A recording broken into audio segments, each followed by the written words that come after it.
اوكي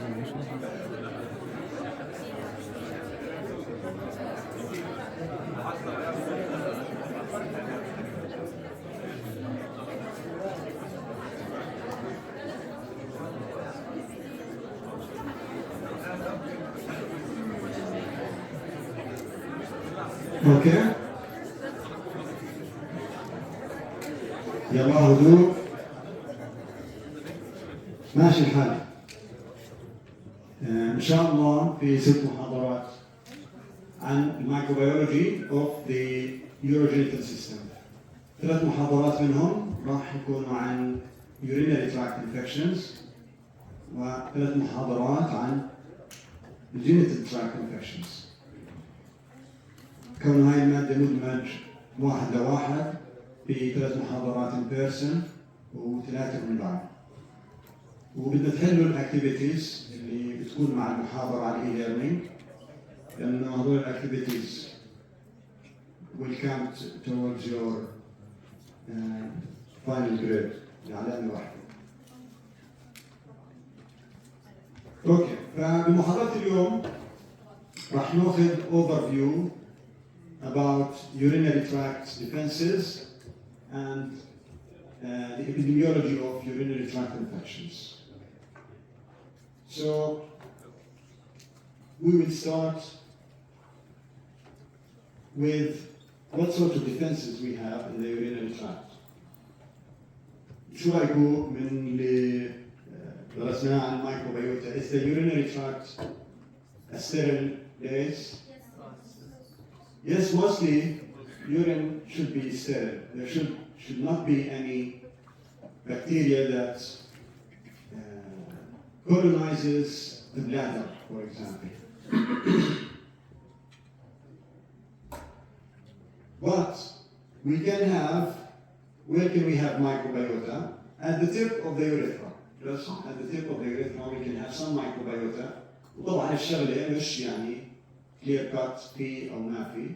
Some microbiota, some of the bacteria can ascend up the urethra to the bladder and be present there probably temporarily, but in general urine should be sterile, urine itself and the bladder as well. But from the tip of the urethra some of the bacterium can ascend upwards into the bladder. وهيك اصلا بتصير الانفكشنز زي ما راح نشوف هلا. So in general the urinary tract is a sterile environment. Okay?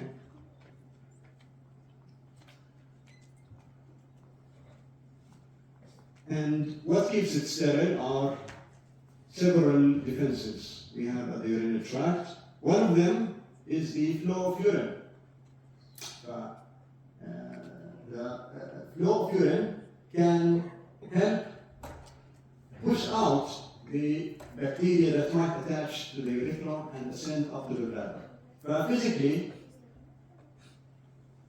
urine can push the pathogens outside. لأنه احنا عارفين أول خطوة الانفكشن هي ايش؟ Usually it's attachment. So the pathogen should, after being transmitted to that site of infection, should attach. So micturition and the flow of urine can help bring away those pathogens. We also have the periurethral and to some extent urethral microbiota. The urinary tract is sterile, but at the tip of the urethra we can have some microbiota, mainly part of the skin microbiota, and very similar to the skin microbiota. وكما نعرف عن أدوار الميكروبيوتا, they can compete against incoming pathogens, they can secrete antimicrobial peptides, they can consume nutrients. كل هاي طرق تخلي الميكروبيوتا هي وسيلة للدفاع عن urinary tract. إذن the flow of urine, microbiota, and urine itself has some characteristics that prevent the proliferation of bacteria. For example, the low pH and osmolarity of urine is inhibitory to bacterial growth. We have certain salts, urea, and organic acids. All of those create an inhospitable environment to most bacteria. And we also have lactoferrin, which helps in scavenging iron. As احنا عارفين انه البكتيريا عندها طرق to overcome this. لأنها تحتاج الايرون. Many bacteria and especially uropathogens, اللي هم urinary tract pathogens, will require iron for their replication. فشو في عندهم طرق إذا بتتذكروا محاضرة الفيرولنس للبكتيريا to take iron. Sidrophores. تذكروا sidrophores وراح نحكي عنهم كمان. So lactoferrin helps to take away iron from the pathogen, but the pathogen has some virulence mechanisms to overcome this, like the production of sidrophores. We also have in the urine proteins like tan horse fat protein and secretory IgAs, for example. Now, most mucosal surfaces, abundant antibody فيها هي إيش؟ IgA. So IgA can help bind the pathogen, neutralize it, prevent its attachment as well. And of course, the epithelium, زي ما حكينا بالimmunology, and the epithelium is also a barrier, part of the innate immune barrier to pathogens. And epithelial cells, they form a physical barrier بوجود التايب junctions بيناتهم مثلا. They also have ways to sense incoming pathogens زي وجود toll-like receptors and other pattern recognition receptors that can initiate the immune response against invading pathogens. And the bladder epithelium is also has some immune functions, and all the immune cells in between this epithelium. And in some cases, the exfoliation of this epithelium can be counted as a defense mechanism. لأنه البكتيريا بتمسك الابithelium هذا, okay, and starts to replicate. So if you exfoliate it, بمعنى أنك طلعه هذا الابithelium, it can cause some inflammation. It has a price in the body, but at the same time, it helps in shedding the bacteria. And of course, there are local immunoglobulins being produced, such as IgG and IgA. So all of those defenses help in preventing the pathogens. So at the tip of the urethra, we have the microbiota that prevents colonization. And as the pathogen tries to ascend, the urine flow and the act of micturition, the انقباض العضلات في البلادر helps in pushing out the bacteria. And when the bacterium reaches the bladder, we can see that the epithelium lining the bladder here contains pattern recognition receptors and can sense the pathogen and secrete pro-inflammatory cytokines such as TNF, IL-6, IL-1, and so on. And within the urine, we have high urea and a low pH. So the normal pH of urine is different from the blood, for example. It has an almost acidic pH, and this is detrimental to bacterial proliferation. And we can see certain peptides and proteins can also help in preventing attachment. We can see immunoglobulins here, preventing attachment of the bacteria.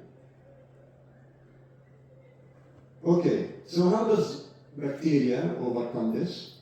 طبعا راح نشوف several virulence factors that can help the bacteria overcome this. ولكن زي ما حكينا شو الفاكتورز بالعاده اللي بتؤدي الى infection او colonization او overcoming infection. المثلث اللي حكينا عنه بين الهوست فاكتور، الفيرولنس فاكتور بالباثوجين والenvironment in which they meet. So we can see some of the host factors here that promote colonization and infection. Reduced urine flow, as we said, urine flow is important, and all the constituents of urine are important in preventing infection. So if there is a reduction in urine flow, for example, there's an outflow obstruction, like in prostatic hyperplasia or foreign bodies. Prostatic hyperplasia, when بتصير بالعادة? In older males, right? Prostate تضخم. لما تضخم البروستات زي ما تعلموا بالاناتومي والفسيولوجي, it can sometimes block the flow of urine. And this blockage helps in bacterial colonization and ascending into the bladder. Also, foreign bodies. What would be foreign bodies that can catheterization, for example, or any other foreign body can help the bacteria to produce infection because it reduces urine flow. Neurogenic bladder, that's a group of symptoms that can affect the bladder, and they usually cause incomplete emptying of the bladder. فبتقل الurine flow, بيزيد the stasis of urine in the bladder. This increase in stasis, incomplete emptying, provides a good environment for bacteria to replicate. Okay. And there are things that can facilitate the ascension. الروت للبكتيريا عشان تعمل UTIs تقريبا دائما هو الاسcending route، بمعنى راح تبلش من التيب اوف يوريثرا up to the bladder and maybe upwards لغايه توصل للكدنيز through the ureters and up to the kidney. فهذا هو الموست كومن روت. زي مثلا المننجايتس CNS شو كان الموست كومن روت؟ Hematogenous spread through blood. So this is uncommon here in UTIs. It's very uncommon in the UTI pathogen on the blood. Usually it comes through the ascending routes. But أشياء that can facilitate this ascent also إلى الأعلى هم مثلا catheterization. Sometimes where there is an outflow obstruction, زي مثلا بالprostatic hyperplasia, you need to put an instrument which is a catheter. اوكي فتحط البوب ووصل للبلادر يساعد انه for urine to flow out. This sort of catheterization سهل بيساعد المريض to expel urine، بنفس الوقت يساعد البكتيريا على انها تطلع مع هذا الكاثيتر اللي بتحطه مع الانبوب. ومن وين بدها تيجي البكتيريا؟ حكينا it can be present around the urethra. ماشي؟ And UTIs are usually caused by endogenous bacteria. شو معنى endogenous bacteria؟ يعني بكتيريا اصلا من جسم الشخص. ماشي الحال؟ فبكتيريا present, for example, as part of the normal GI microbiota, زي E.COLI, the most common causative agent of UTIs. So by those factors, you can facilitate the ascent of this bacteria that is present in that area. You facilitate its ascent upwards. Right. Now we have several clinical entities نحكي عنهم في UTIs. بعد ما شفنا كيف الجسم ممكن يتغلب على أو يمنع حدوث UTIs، راح نشوف أن UTIs are very common, especially in females. They're rather uncommon maybe in healthy males, but if it's an older male راح نشوف كيف النسبة بتعلى بسبب مثلا البروستاتيك هايبربليزيا، بسبب دخولهم للمستشفى، بسبب إصابتهم ب diseases that can inhibit the immune response زي مثلا diabetes mellitus وغيرها. Okay, so we have several clinical entities. أهمهم وأكثرهم شيوعاً هي cystitis أو inflammation of the bladder. وهي راح تكون تقريبا يعني جزء كبير من الحكي اليوم عنها. Now we can divide also the UTIs into upper and lower UTI. And lower UTIs happen within the bladder, prostate, and urethra. And the upper UTIs usually refer to kidney infections. Now we have several definitions here related to UTIs. So we can have the term contamination. Sometimes when you collect a urine sample looking for a pathogen, you end up with isolating bacteria that is part of the normal skin microbiota. And at that point, you're not sure if it's a true infection or just a contamination. You sort of know. While collecting the urine, you collected some of the skin microbiota. So that's referred to as a contamination. Now we have another entity called asymptomatic bacteriuria, where there are organisms present but without symptoms. من اسمها bacteriuria, bacteria in the urine, asymptomatic without any symptoms. And usually you don't need to treat it except for certain cases. Although they will be detailed in lecture 3. And we have a true infection, the urinary tract infection. بيكون في بكتيريا بأي محل من اليوريثرا، البروستات، البلادر importantly أو بالكدني. كلهم هذول بنسميهم urinary tract infections. لما يكون في بكتيريا ويكون في ايش؟ symptoms. لما يكون في symptoms of infection or inflammation alongside proliferating bacteria in the urinary tract, هذا هو the true urinary tract infection.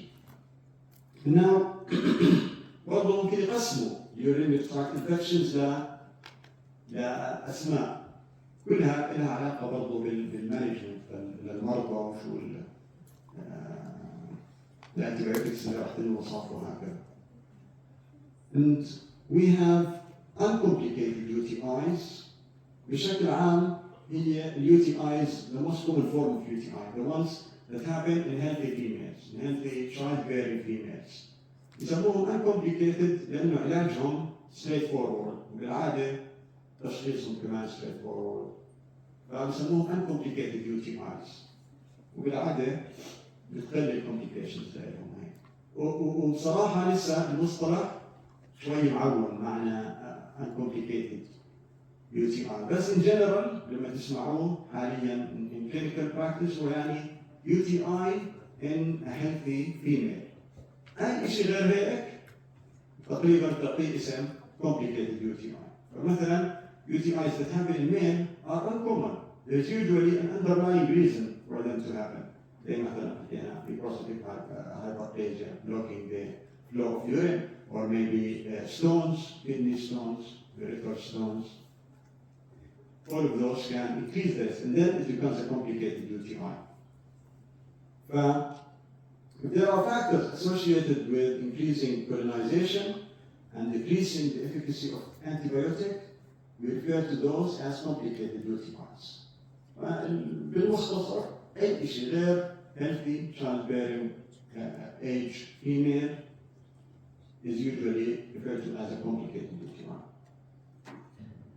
وبرضه في مصطلحات أخرى زي recurrent UTI إذا صار مرتين أو أكثر within 6 months أو أكثر من 3 مرات في السنة, it's referred to as recurrent UTIs. فهذا patient you treat this patient differently لأنه بدك تدور على السبب. Why is she, usually she, having recurrent UTIs? And also you need to tailor therapy accordingly لأنه راح تواجه بمشاكل جديدة غير على أنه أصلاً في functional abnormality على الأغلب بتؤدي لهذا recurrent UTI. شو المشكلة الثانية اللي راح تواجهها ممكن؟ نعم؟ Yes, resistance. لأنه هذا الشخص ظل ياخذ antibiotics عشان يتعالج من هاي UTIs. So usually complicated UTIs have pathogens that are resistant to several antibiotics. لأنه الشخص اللي بضل يصير معه will be exposed to antibiotics, and resistance will fall. Now, a reinfection is usually a reintroduction of the same bacteria or different bacteria. While a persistent UTI is usually a UTI that has not been cured in the first place. Okay? فممكن اختفت السيمبتومز لفترة, but the pathogen is still there. And we see how E.COLI can sometimes persist in the bladder, sometimes intracellularly, and in some ways that are still not clearly understood. فإذا يضل يصير معهم infection. Sometimes it's the same pathogen hidden from the immune system and a bit dormant after treatment with antibiotics, and then it reinfects or persists, or it can be a reinfection where the pathogen has been cured, okay, but then it's reintroduced again in some way. Now, after going through those definitions, عشان لما نحكي عن epidemiology, لأنه راح نستخدم بعض هذول definitions اللي حكيناها. Now, as you can see, there's a lot of UTIs, probably one of the most common infections worldwide, because every other female would have had a UTI at least once in her life. Okay? So as many as 50 to 80% of women will acquire at least one UTI during their lifetime, and most of the time it's an uncomplicated cystitis. Okay? Now, some of those who already had UTI, some of them are unlucky in a sense that they will have this UTI again. So around a quarter of them or a bit less will have recurrent UTI. So it's a big problem, as you can see. يعني نص المجتمع نصه يصيبوا UTIs، اللي قاعد تحكي عن ربع سكان العالم يصيبهم هذا الديزيز، ومن هذول ربعهم they will have it repeatedly. So it's a big problem. Right, وهي بعض الديفينيشنز اللي حكينا عنها. Asymptomatic bacteriuria. When we're talking here about two UTIs, actually. Asymptomatic bacteriuria ما نعرفش كم البريفالنس تبعها. ليش ما نعرف شو البريفالنس تبعها؟ Because it doesn't have symptoms. So it usually happens accidentally, and no one screens for it, except for some cases. Again, we should probably know how about that.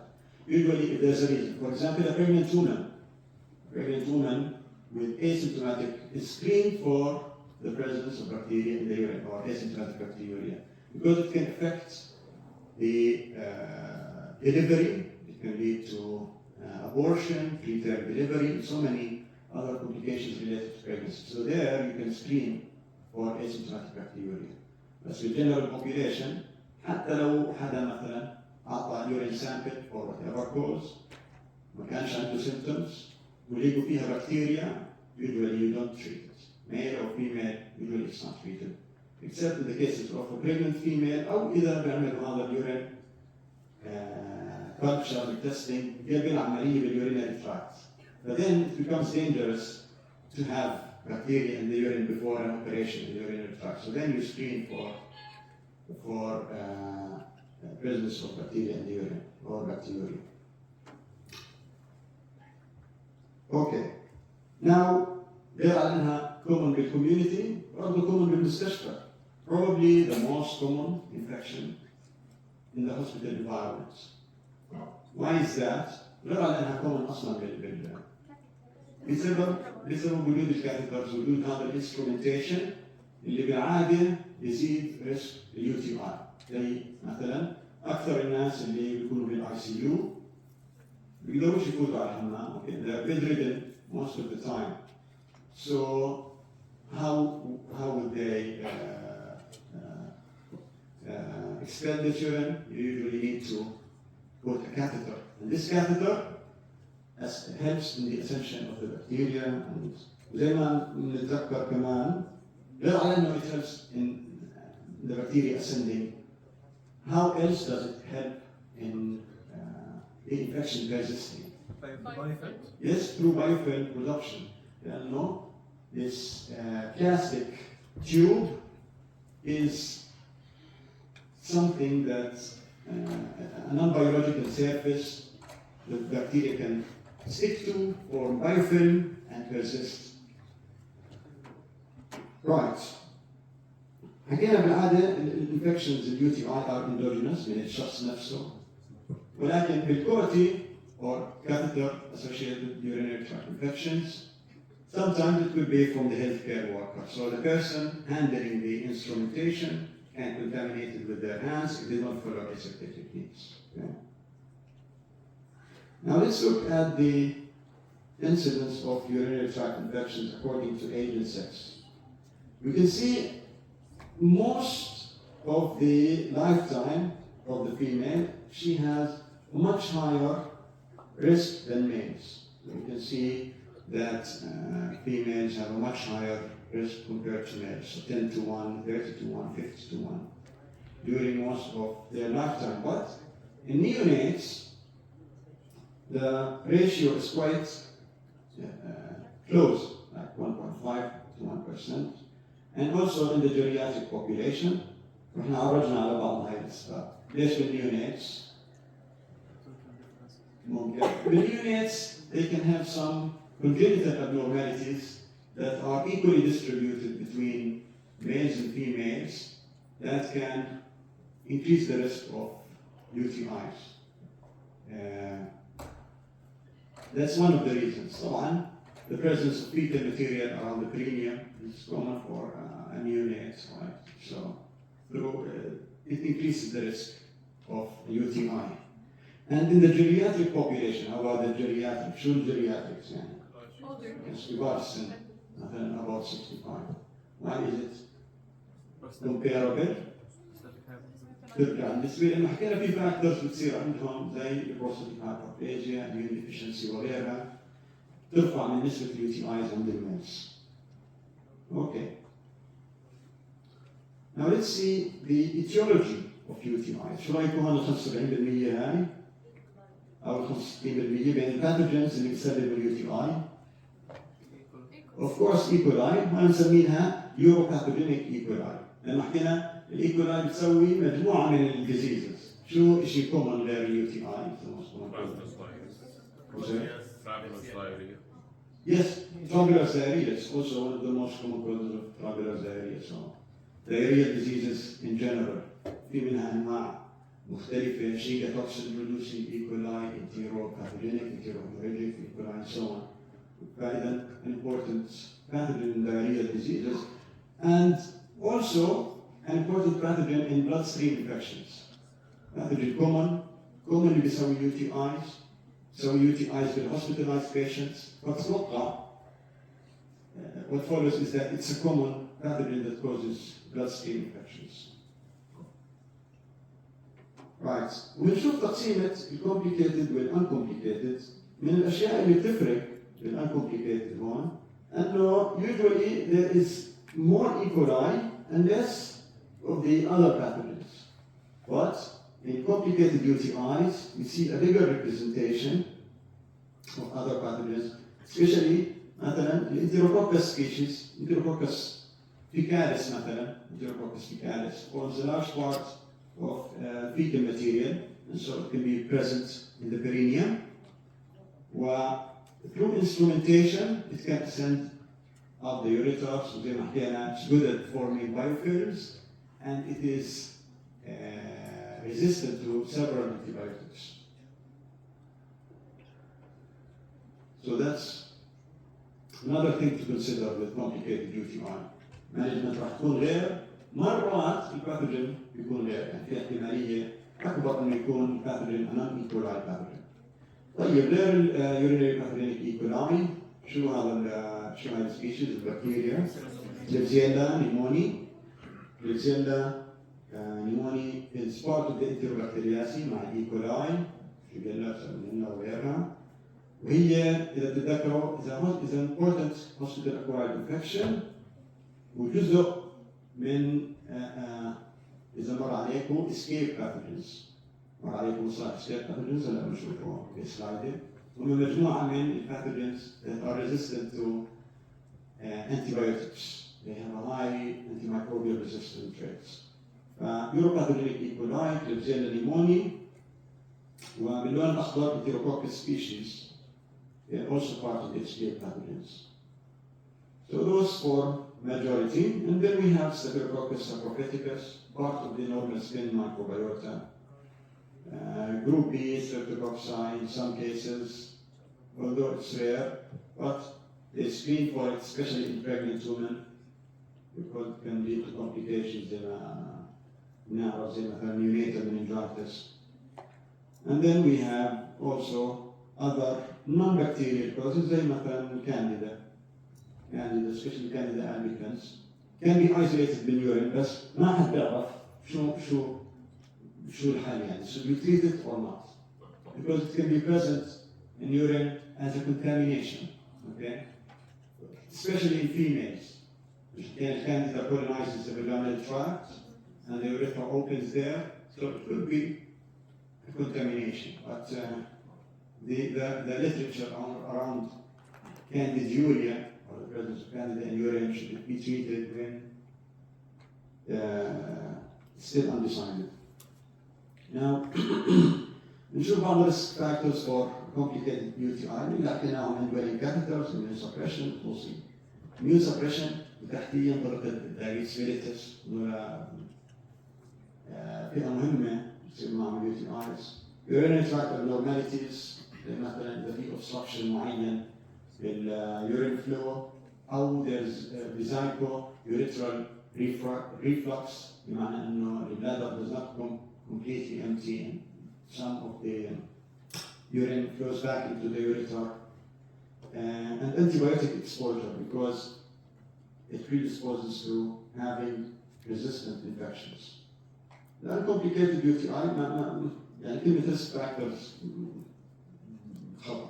Again, uncomplicated UTI happens in healthy females. That's it. Okay. Now looking just a quick recap of E.COLI. تذكروا من عائلة Enterococcus, gram-negative rods, non-fastidious, so you can grow it in any nutrient agar and it grows quickly. ويستخدموها بكثير تطبيقات في الريسيرش وغيرها مثلا في صناعة في تحضير certain proteins as a bacterial factor. Okay, and we know that it's part of the gut microbiota, and that's probably where it comes from in cases of UTIs. The Enterococci, also one of the three main pathogens, again, it's part of the fecal matter, and it's mostly in the large intestine, and it's a gram-positive that comes in the form of Enterococci. هي والستاف هم الجرام-positives اللي راح نمروا mainly as positive agents. But most bacteria are gram-negative rods that causes infections. فأنا بنشوف الانسترومنتيشن وكيف انه يساعد الانتروكوكس faecalis على ان تكون biofilm and to persist causing complicated UTIs. Okay. And the third most common pathogen, second, حسب, is Klibsiella pneumoniae, part of the Enterococci, commonly found in hospital environments and one of the common hospital-acquired infections. Again, part of the escape pathogens.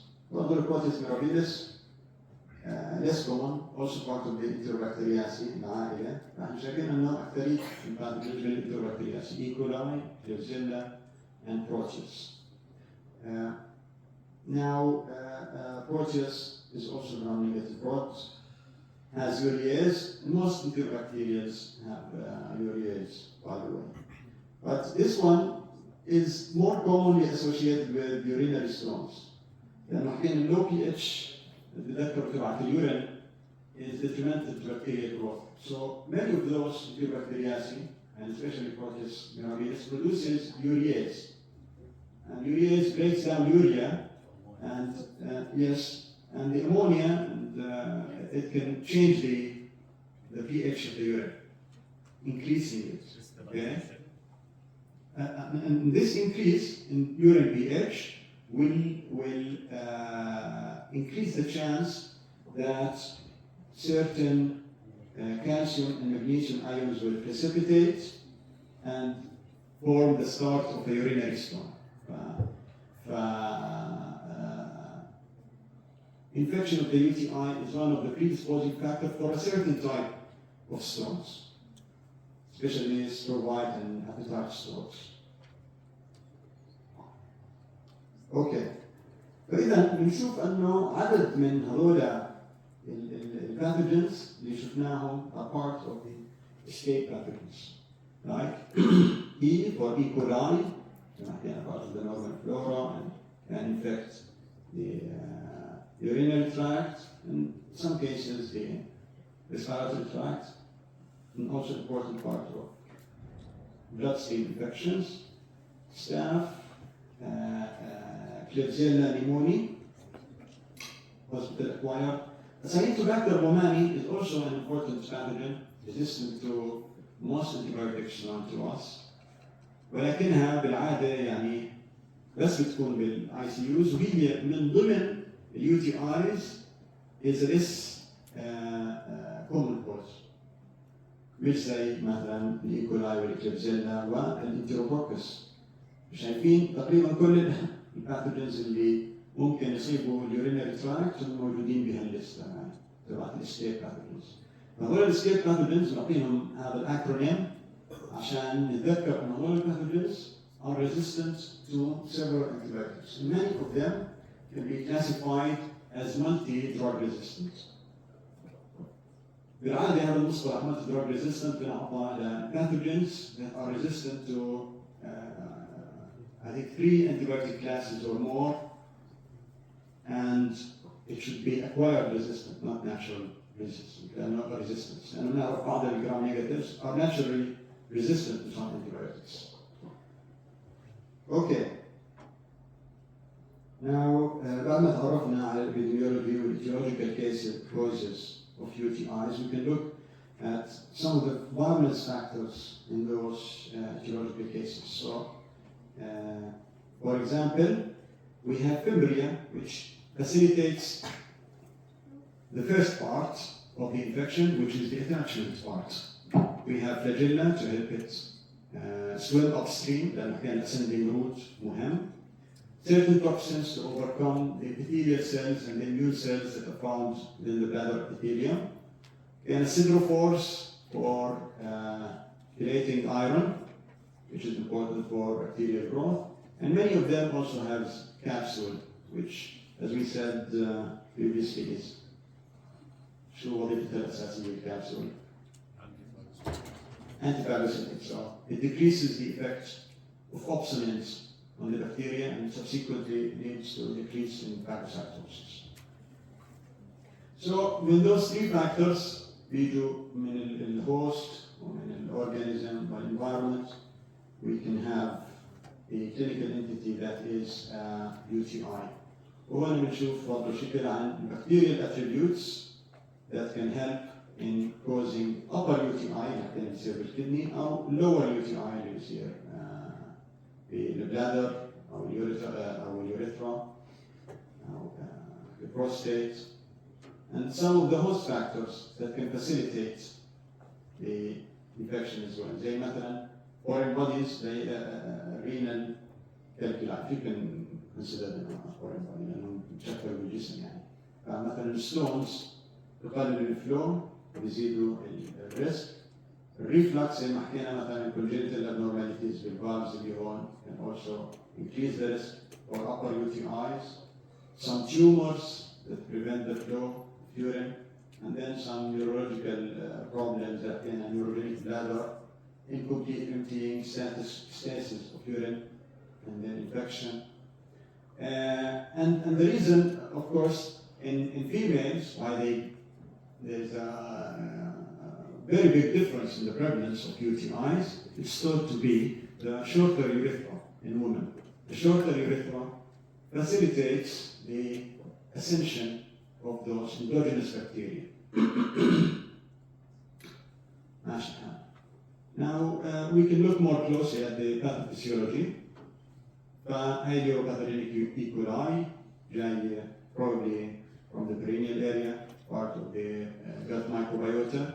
But for some reason, عندها virulence factors الضروريات. مش كل الإيكولاي تقدر تسوي urinary tract infections. لازم يكون عندها virulence mechanisms اللازم. فمثلا هاي Uropathogenic E.COLI has the required type 1 villi. يعني هذول مهمين بالattachment villi or fimbria. And after attachment, it seems that some of them can replicate outside the cells, but some of them can form intracellular deposits of bacteria. ماشي؟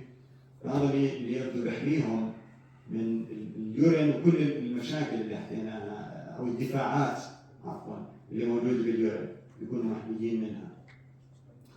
And when that happens, this amount of bacteria, if it's present in the bladder, will be sensed sooner or later by the immune system through pattern recognition receptors, secretion of pro-inflammatory cytokines, and drawing in immune cells. فلما تيجي الاميون سيلز لهاي المنطقة راح برضه it will destroy some of the tissue, it cause inflammation, and symptoms arise. فبالعادة رد جهاز المناعة على وجود بكتيريا في اليورين will lead to inflammation. هاي الانفلاميشن بتبين السيمبتومز اللي راح ناخذها in detail بالمحاضرة القادمة.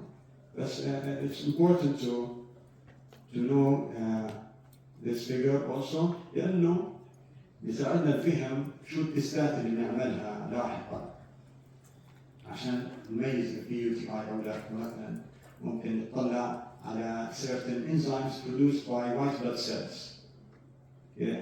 We will look for bacteria using gram stain in the urine, and we will try to culture the urine. We will also look at exfoliated epithelial cells. So, and the presence of white blood cells also in urine. كل هاي الأشياء لها خاص بالdiagnosis أيضا. And it's not well understood, but it's hypothesized that bacterial persistence can happen inside the cells. That's why in some cases we have those resistant infections and recurrent infections as well. ماشي الحال. To sum up, في عندنا contamination of the periurethral area, the colonization of the urethra and migration upwards. Okay. There it will attach with expilae and fimbria, start the immune response, draw in immune cells, cause inflammation, and then comes the symptoms. UTI زي مثلا dysuria, pain on urination, frequent urination because of the irritation that's happening in the bladder, and feeling of incomplete voiding and so on. بيمروا معنا بالمحاضرة الجاية. Now the bacteria can overcome this if it has the right virulence factors, and it will multiply and escape the immune system. And in certain cases, it can ascend upwards. It can ascend upwards with the urethra. It can be certain congenital abnormalities that can help this. زي مثلا urethral reflux أو مثلا cancers that can push on the urethra, or stones that can help stasis or incomplete emptying and stasis of urine in the upper urinary tract. And in some cases, إذا هذا upper urinary tract infection استمر, هاي البكتيريا ممكن تنتقل من الكدني into the blood, and then it becomes a much more serious infection. Probably can lead to sepsis. Okay, can lead to bacteremia, presence of bacteria in the blood, and with the immune response to it, we can have sepsis. So it could be quite serious. تمام. في أحد عنده أسئلة؟ فيهم كم سؤال. What's the most common pathogen responsible for UTIs? E.COLI, of course. Which age group is most commonly affected by UTIs? Female, young adults. Female childbearing age. سيبكم من هاي أشياء directly مشاكل. So which gender is more prone to develop UTIs? Of course, females. Anatomical factor, risk, the developing of UTI in women, the shorter urethra. Risk factors, that is for recurrent UTIs and complicated UTIs, diabetes, and so on. So you'll see those questions. ممكن نحط questions أحسن. طيب هاي المحاضرة راح أحملها على e-learning. لا تنسوا هذا الأسبوع فيه 3 محاضرات، واحدة in person، 2 online. في عندنا محاضرتين مايكروبيولوجي موجودين اونلاين، بحملهم على الاي ليرنينج وموجودين اصلا لهذا الاسبوع، فلا تنسوا. يعطيكم الف عافيه، شكرا جزيلا.